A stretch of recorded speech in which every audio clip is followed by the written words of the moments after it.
Portugueses.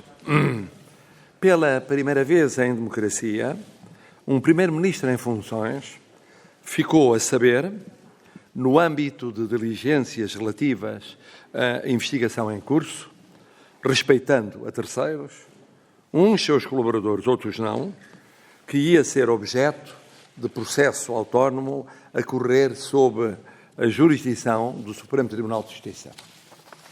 De imediato apresentou a sua exoneração, invocando razões de dignidade indispensável à continuidade do mandato em curso.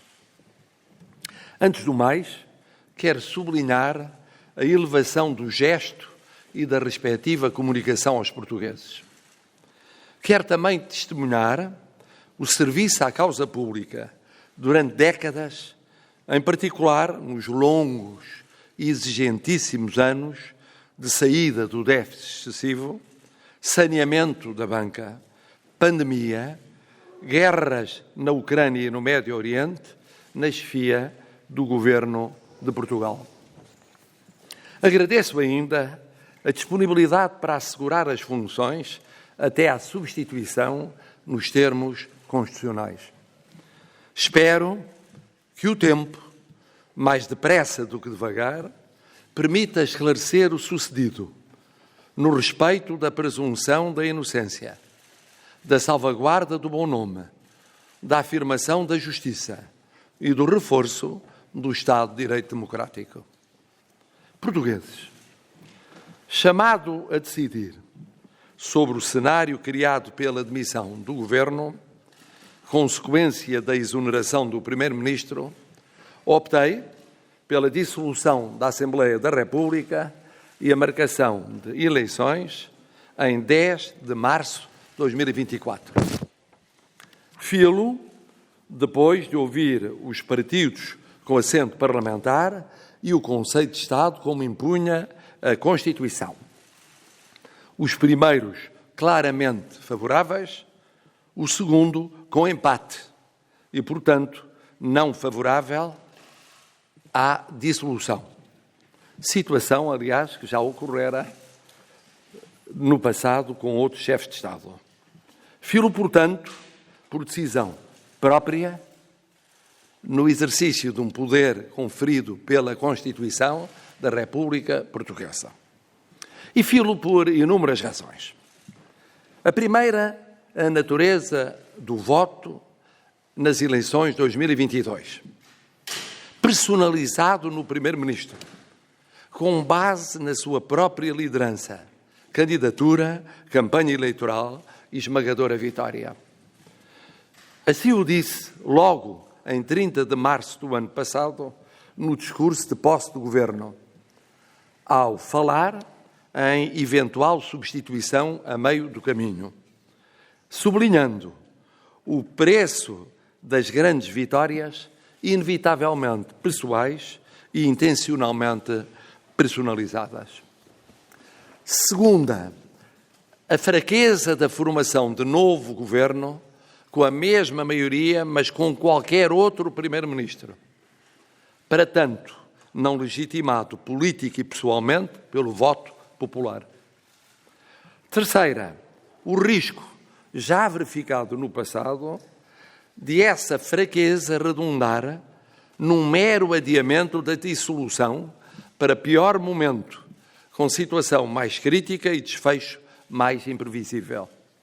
Vivendo o governo até lá como um governo presidencial, isto é, suportado pelo Presidente da República, e o Presidente da República como um inspirador partidário.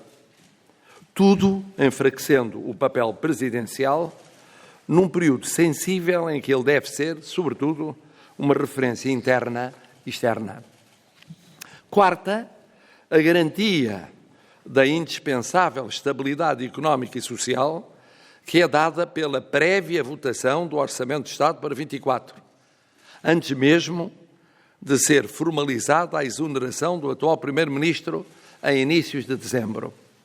A aprovação do Orçamento permitirá ir ao encontro das expectativas de muitos portugueses e acompanhar a execução do PRR, que não para, nem pode parar, com a passagem do governo a governo de gestão ou, mais tarde, com a dissolução da Assembleia da República.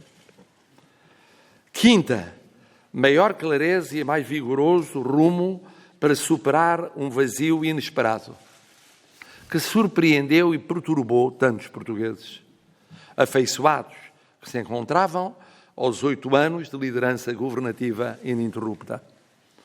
Devolvendo assim a palavra ao povo, sem dramatizações nem temores. É essa a força da democracia, não ter medo do povo.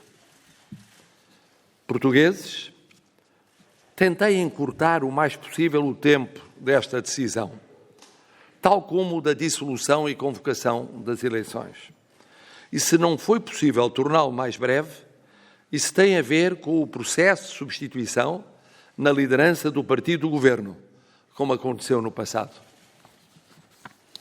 Agora, do que se trata é de olhar em frente, estugar o passo, escolher os representantes do povo e o governo que resultará das eleições.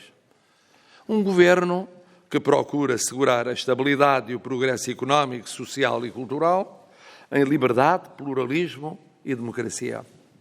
Um governo com visão de futuro, tomando o já feito, acabando o que importa fazer, inovando no que ficou por alcançar.